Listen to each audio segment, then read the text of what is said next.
Hello, everyone. Hope everybody is doing well. Happy New Year, everyone. Sorry I couldn't get back. Certainly was busy with a lot of different things. Hope you're enjoying 2020.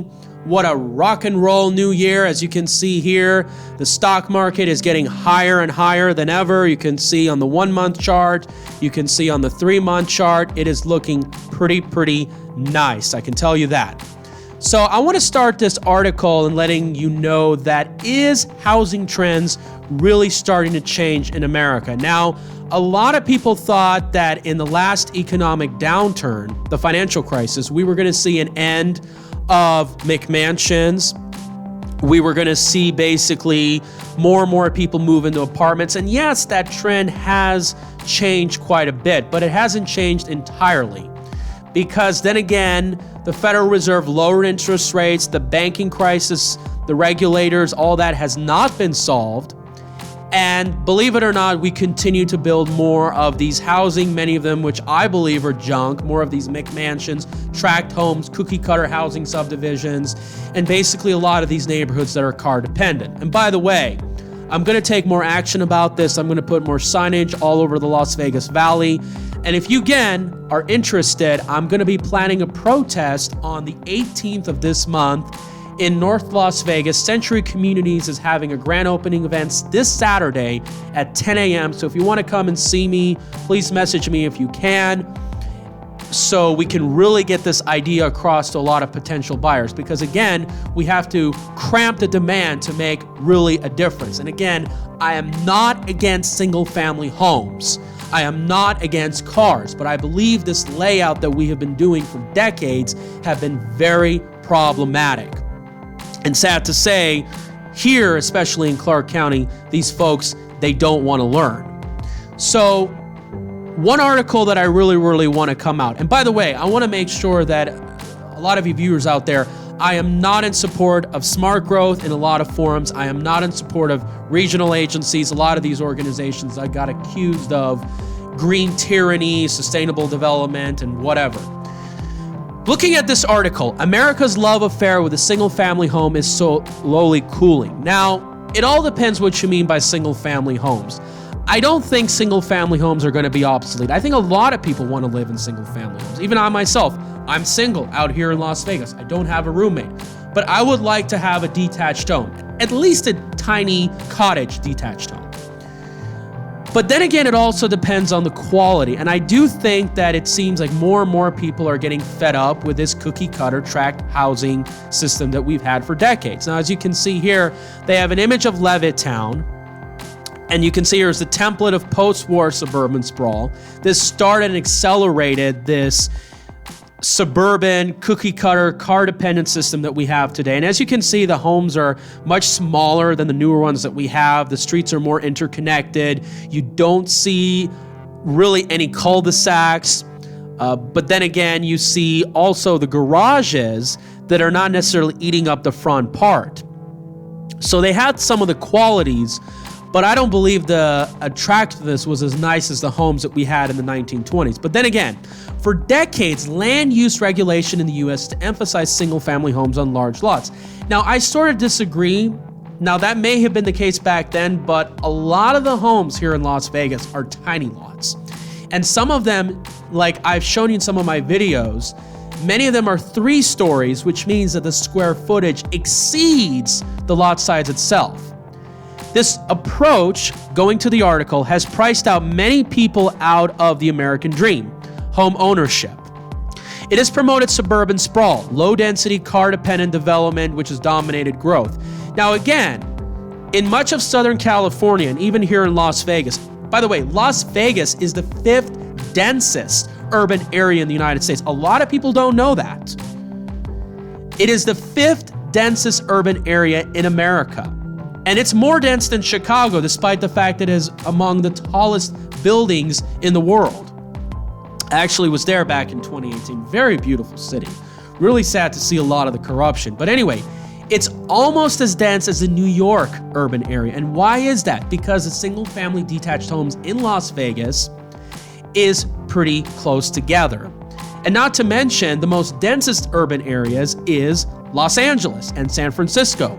because they do similar lot planning as well. And it's dominated growth in these areas since the end of World War II. Now, I believe the trend started to change after the 1920s, the Great Depression. So now you're starting to realize that Americans are questioning the desirability of a private home. In the past year, the Minneapolis City Council in the state of Oregon voted to allow duplexes and multi-unit housing in neighborhoods. Now, certainly they're giving more freedom. Now, I don't think this is necessarily a good idea in every single neighborhood. However, this is one of the things where I kind of disagree with the right wing. The right wing likes to say single family planning and car culture is freedom. It's the American dream. And we have a lot of organizations that are funded by the Koch brothers, like the Cato Institute, the Reason Foundation, people like Randall O'Toole, Wendell Cox, which I've done videos on for years. They've been telling people that this system is freedom. It's the American dream. And that's not really true. It's heavily coded. It's quite subsidized, depending on where you are. Not so much here in Las Vegas. And it's heavily pushed by special interest groups. Now, then again, I don't want to be misunderstood. That does not mean the solutions that many people, particularly on the left, are doing is necessarily all that great, because I know Gary Galeno very well. This is a guy who used to film me back when I was living in Southern California. He's exposed these regional agencies putting these stack and pack and transit developments, and they're not as good. Now, for solutions, I will share you my designs on a house on Revit file.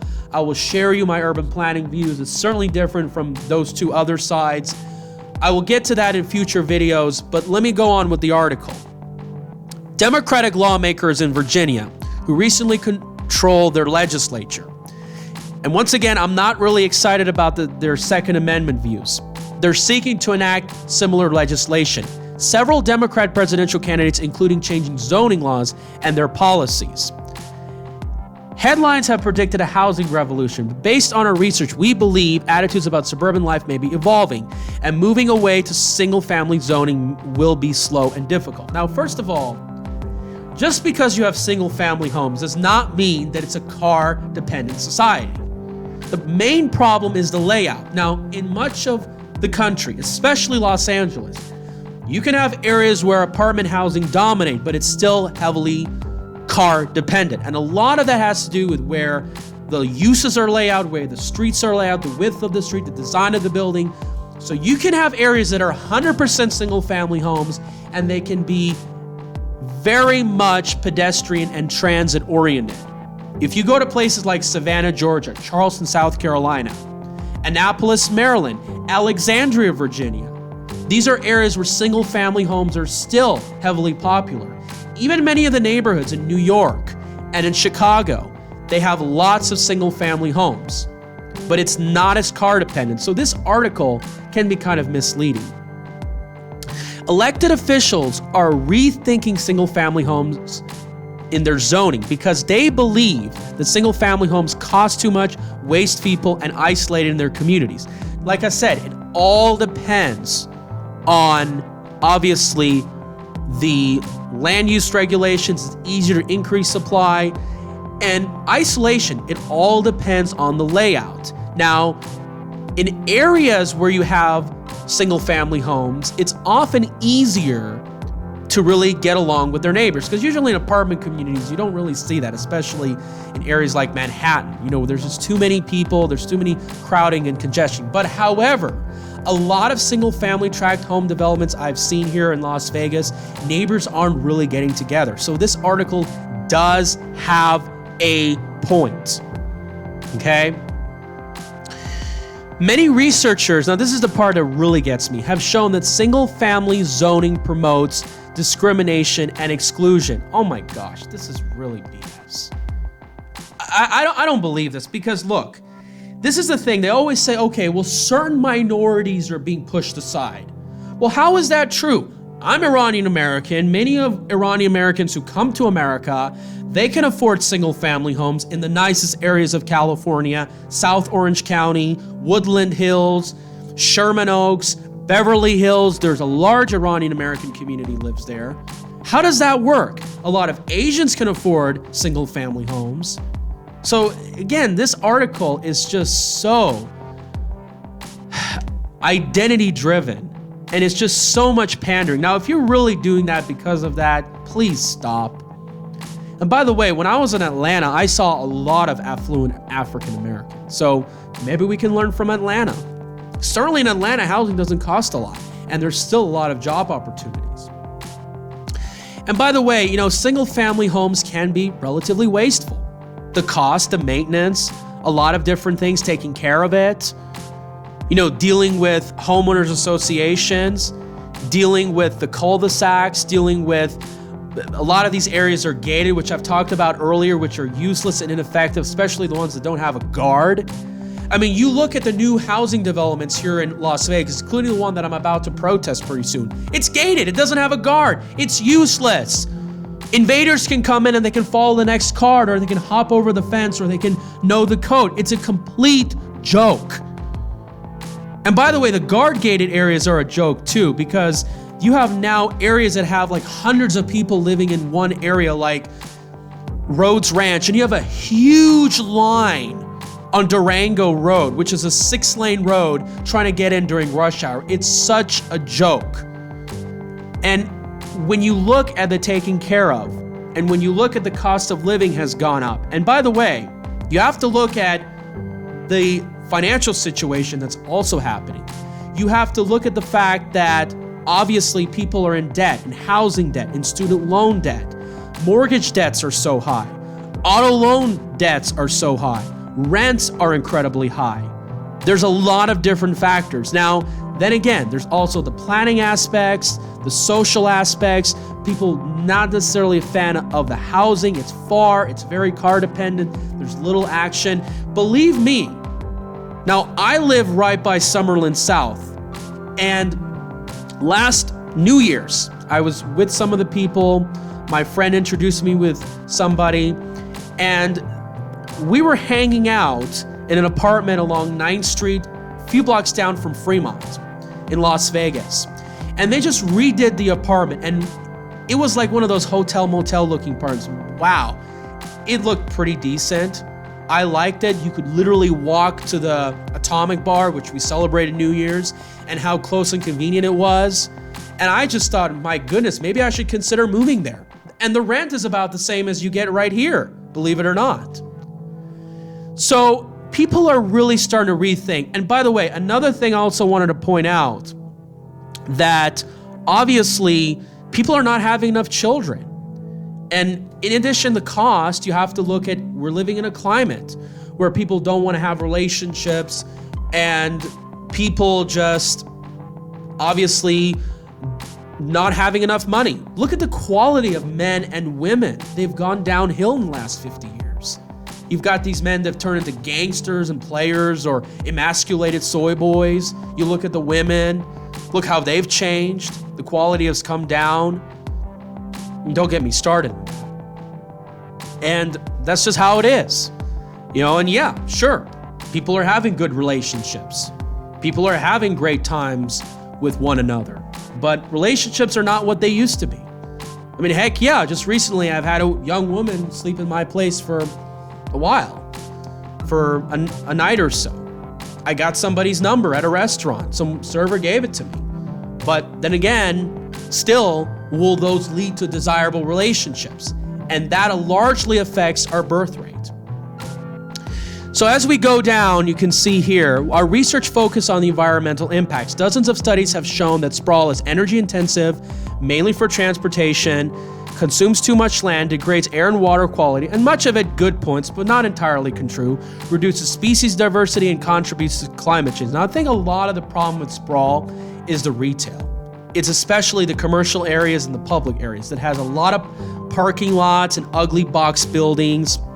And especially it's disgusting how we literally separate condominiums and offices and retail, heavily separated. And I think a lot of that is because of the big box retailers. This is one of the coolest things I actually like about the big box retailers, that they're closing. And not just due to Amazon. I think people are just getting overly exposed with retail, and people just don't have enough discretionary spending. And not to mention parking lots is really, really the problem. Just seas of parking lots, and we're seeing that demand go down. Now, a lot of that is coded, the building setback, the number of spaces. But once we're seeing rideshare grow, especially with the advent of the self-driving car, we're going to see parking lots really become overall a thing of the past. And then they say it contributes to climate change. Now, again, I'm no scientist, but I certainly do not want my taxes to go up, and I don't want somebody to control my life, all in the name of climate change.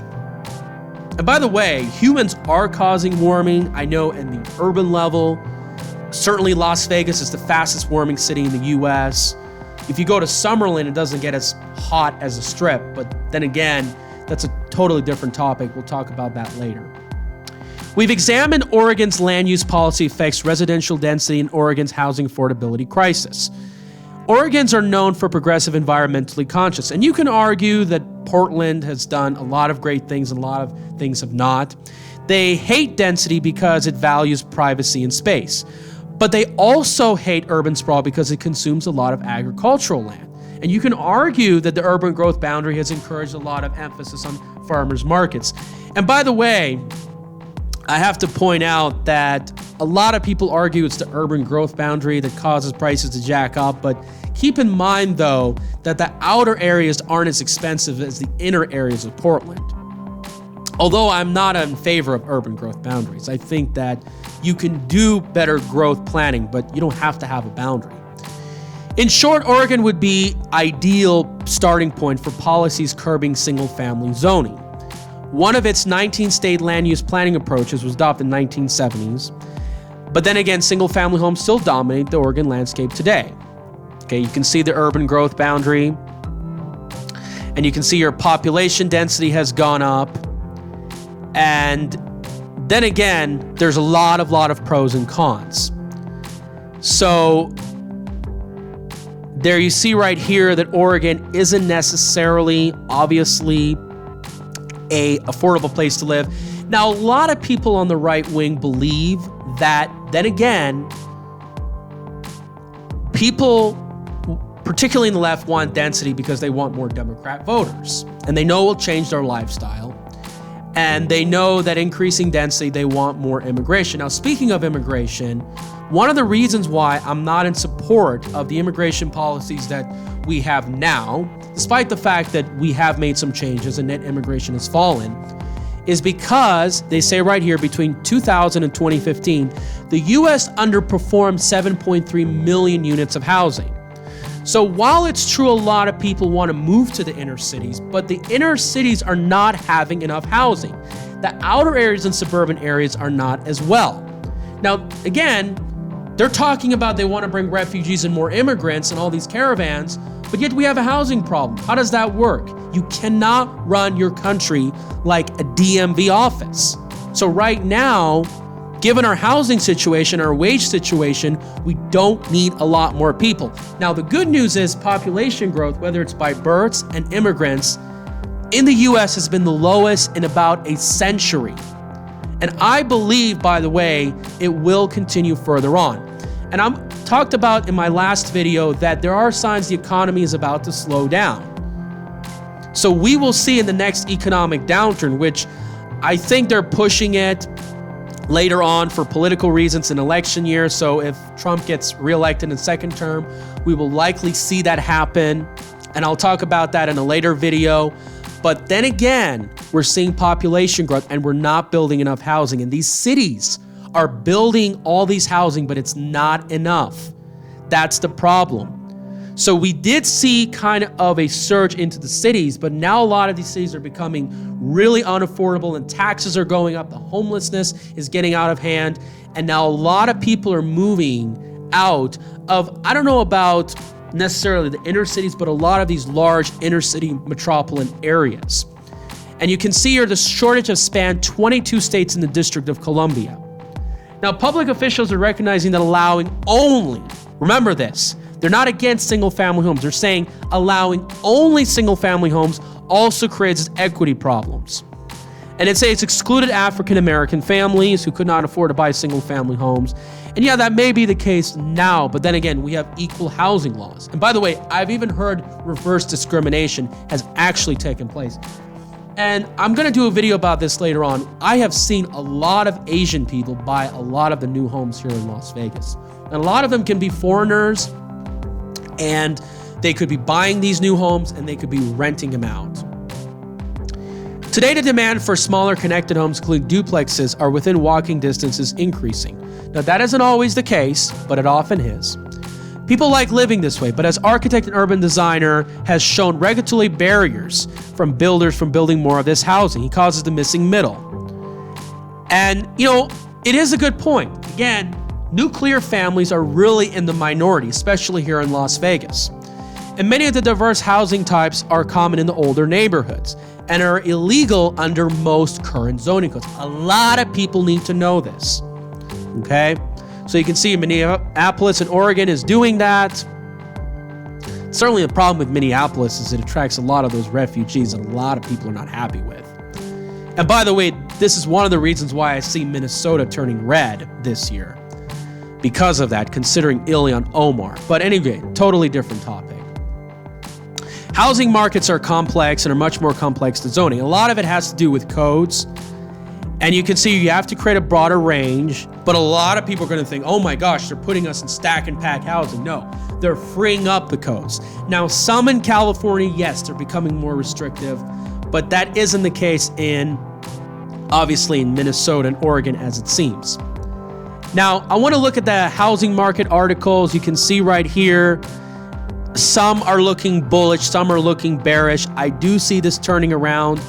Now, let's take a look at Las Vegas. You can see here, experts are bullish in Las Vegas. Look, the housing market has hardly gone anywhere since middle of 2018. What in the world are you talking about?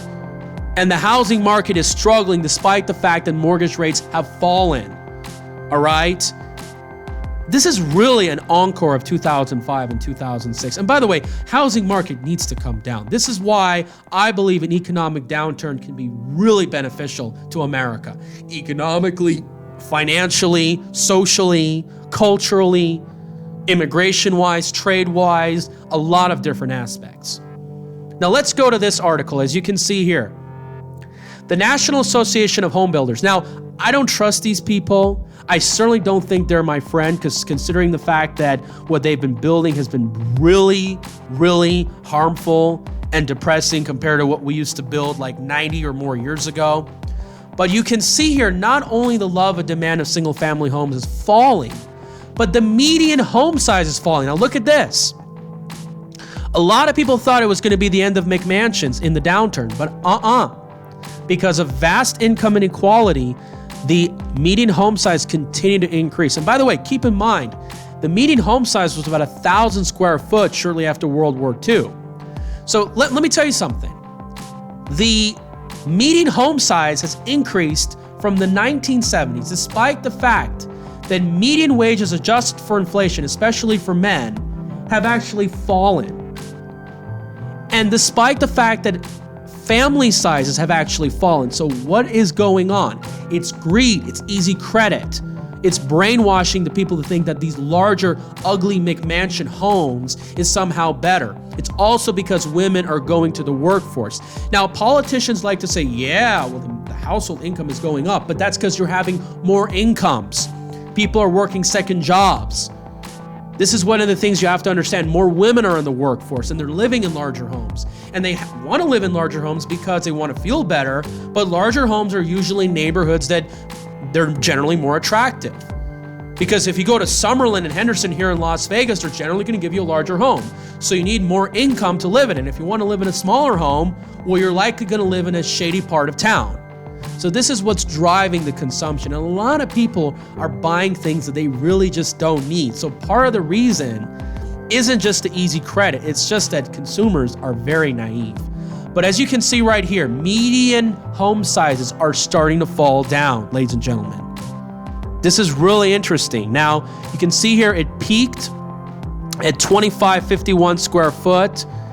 And as you can see, it's now starting to fall down. Now, another reason for this is because we're seeing more entry-level buyers. A lot of people argue millennials are coming in. But then again, even though the median home size has gone up, the construction we have seen in the 2010s, including here in Las Vegas, is a fraction of what we saw in the 2000s and the 1990s and before. So we're seeing a lot of inequality. Now, as we read the article, the post-recession increase of a single-family home was considered of the historical pattern coming out of recession. Typical home sizes fall prior and during the recession as people have tighter budgets. But then again, we're falling and we're not in an economic downturn, and one is coming pretty soon. So we could see this potentially fall at levels that we saw in 2008 or maybe what we saw in the 1990s. And you can see here, typical home fall Steyer when they have credit constraints. That's a large factor. It's not just prices. And as you can see here, higher home end buyers is another factor. But you're seeing first-time home buyers are coming in entry level. But again, I don't think median home sizes are just going to fall. I think the trends are going to change. And I certainly hope that the beauty, the architecture, not necessarily the technology and the floor plans that we had in the period of the 1920s and the 1880s are going to come back into our society. And I'm going to show you later on what trends I'm really talking about. Multifamily home sizes are coming down, but of course the question is the percentage of new construction that are detached with yards, is that necessarily decreasing? That's one of the things you have to look into. Now, speaking of the economy, I also wanted to point out, again, it is not just necessarily people like doom and gloomers like Mike Maloney and Peter Schiff and Jim Rogers who don't have really good track records who are talking about this. As you can see right here, you'll find out that a lot of people who've been bullish. Now, this guy, of course, he hasn't got all his calls correct, to be fair, and I'm not subscribed to MMT, but Mike Norman is pointing out that, look at this, market diverging from underlying fundamentals. You can see here, economy at risk, weakness of the economy. I've talked about this as well. I've talked about the potential of this happening in my video in the last few days in 2018, but again, they lowered mortgage rates, if you recall. So it got postponed. Economic conditions can be weakening. Now, then again, I have not pulled out of the stock market, but it's certainly a sign that I will likely as well. And even though you see of Soleimani killing, all these other news that may seem bearish, you are still starting to see, believe it or not, that the market is still going up. And while this is really exciting news for the new year, all-time highs for the stock market, I was thinking that we're going to see a correction in January, but again, a correction is very likely. 5% is on the cards, certainly. We certainly had this run up. I'm very excited. Good start to the new year. But then again, what you have to really, really understand is the fact that a correction is likely and the markets are really getting bubbly. And you have to look into the PE ratio. You have to look into the charts. You have to look into the RSI indicators. Technical is important, but fundamentals are very, very important as well. And you have to look at earnings reports. If a lot of earnings reports, particularly the NASDAQ 100 companies, are not looking good, this is a sign that you have to pull out. It's mirroring 2006 and 2007, ladies and gentlemen. A lot of people argue this is a lot like 2008. So what do you think what's really, really going on? Now, NASDAQ is at 9,200, 10,000 is certainly on the cards. If you look at, obviously, the Dow Jones Industrial Average, I certainly do think 20,000 is certainly a possibility that we could correct in the coming years, but 30,000 is obviously a possibility. It's just around the corner. So again, you let me know what you think. Anyway, thank you guys so much. Hope you're enjoying your new year, your new decade, and your new score. And as you know, it certainly has been a pretty nice new year for me. And I know a lot of you guys are noticing something different. You guys are more than welcome to tell me whether you like this new trend or just new thing of me. and let me know what you guys think. Thank you guys so much. Take care. And by the way, if you guys are interested, once again, I'll be hopefully attending a protest on the 18th, this Saturday, 10 a.m. in the city of North Las Vegas by Century Communities. I will have to give you details on the address of where that's going to be. Hopefully I'll have a video about it. Again, these addresses are not updated, so let me know what you guys think. Thank you so much. Take care.